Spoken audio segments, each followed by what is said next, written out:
మహాత్మా గాంధీ జాతీయ గ్రామీణ ఉపాధి హామీ పథకానికి నేటితో 20 సంవత్సరాలు పూర్తయినట్టు బద్వేలు పట్టణ కాంగ్రెస్ పార్టీ అధ్యక్షుడు పగడాల నరసింహ తెలిపారు. వేబీజీ రామ్జీ వద్దు, ఎంజీఎన్ఏ ఆర్ఈజీఏ ముద్దు అని పట్టణ కాంగ్రెస్ పార్టీ అధ్యక్షుడు పగడాల నరసింహ పేర్కొంటూ ఉపాధి హామీ కూలీలకు రోజువారీ కూలీ పెంచి పాత పద్ధతిని కొనసాగించాలని, కేంద్రం 90% నిధులను రాష్ట్ర ప్రభుత్వాలకు అందజేయాలని, 120 రోజులు పని దినాలు పెంచి ఉపాధి కూలీ పెంచాలని, మహాత్మా గాంధీ పేరును కొనసాగించాలని డిమాండ్ చేశారు. ఈ కార్యక్రమంలో బద్వేలు పట్టణ అధ్యక్షుడు పగడాల నరసింహ, కడప జిల్లా కాంగ్రెస్ పార్టీ ప్రధాన కార్యదర్శి అచ్యుతరాజు, జిల్లా మహిళా నాయకురాలు సబానబి, బద్వేలు మండల అధ్యక్షుడు అంబవరం సుధాకర్ రెడ్డి, గోపవరం మండలం అధ్యక్షుడు సాంబయ్య తదితరులు పాల్గొన్నారు. నమస్కారం. ఈరోజు మహాత్మా గాంధీ జాతీయ గ్రామీణ ఉపాధి హామీ పథకం కాంగ్రెస్ పార్టీ ప్రవేశపెట్టి ఈ రోజుతో 20 సంవత్సరాలు పూర్తి చేసుకున్న సందర్భంగా ఉపాధి హామీ కూలీలకు జరుగుతున్న అన్యాయానికి వ్యతిరేకంగా, ఉపాధి హామీ కూలీలకు మద్దతుగా ఈరోజు బద్వేలు పట్టణ కాంగ్రెస్ కమిటీ ఆధ్వర్యంలో ఈ ప్రెస్ మీట్ నిర్వహిస్తున్నాం. ముఖ్యంగా జాతీయ గ్రామీణ ఉపాధి హామీ పథకానికి నాంది పలికింది అనంతపురం జిల్లా సింగనమల నియోజకవర్గంలోని బండ్లపల్లి గ్రామంలో ఈ కార్యక్రమానికి బీజం పడింది.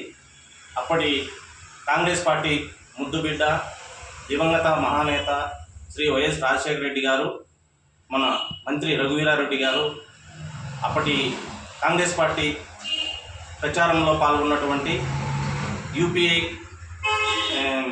అధ్యక్షురాలైనటువంటి శ్రీమతి సోనియా గాంధీ గారి దగ్గరికి ఈ విషయం తీసుకొని పోవడం జరిగింది.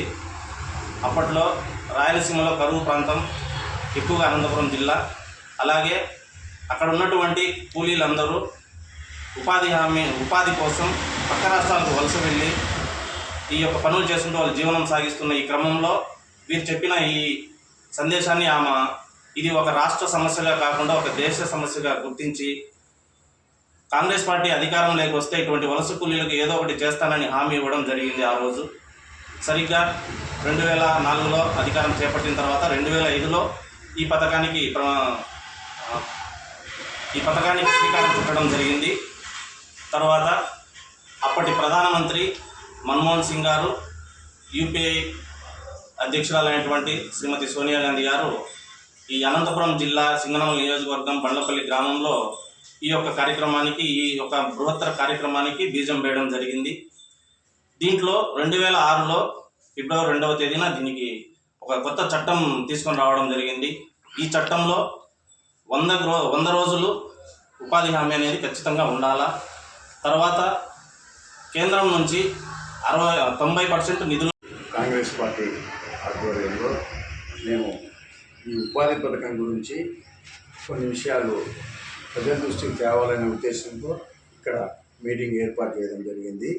విషయం ఏంటంటే, ఒకప్పుడు అనంతపురం జిల్లా రాయలసీమలో అతి వెనుకబడిన ప్రాంతమో, అప్పట్లో తాగునీళ్ళు, కనీసం తాగునీళ్ళు కూడా లేని పరిస్థితిలో వ్యవసాయానికి నీళ్ళు లేవని ప్రజలంతా వలసపోయి బెంగళూరు అక్కడ పోయేవాళ్ళని ఆనాడు ఈ ప్రచారంలో భాగంగా శ్రీమతి సోనియా గాంధీ గారు వెళ్ళినప్పుడు ఆమె దృష్టికి అప్పటి మంత్రులు వైఎస్ రాజశేఖర రెడ్డి, తర్వాత రఘువీరారెడ్డి గారు ఆమె దృష్టికి తీసుకుపోతే ఆమె ఒక సంవత్సరానికి ఒక ప్లానింగ్ చేసి ఏ ఊళ్ళో అక్కడనే పనికిరా నేను ఉండేటట్టుగా నేను ఏర్పాటు చేస్తానని హామీ ఇచ్చి ఆమె మరి ఒక ప్లానింగ్ ప్రకారం ఒక జీవో తీసుకొచ్చి కాంగ్రెస్ పార్టీలో ఆనాడు 20 సంవత్సరాలు ఏర్పాటు చేసినటువంటి ఉపాధి హామీ పథకము ఈ కరువు ప్రాంతాల్లో ఓ సంవత్సరం వర్షాలు వస్తాయి, ఓ సంవత్సరం వర్షాలు రావు.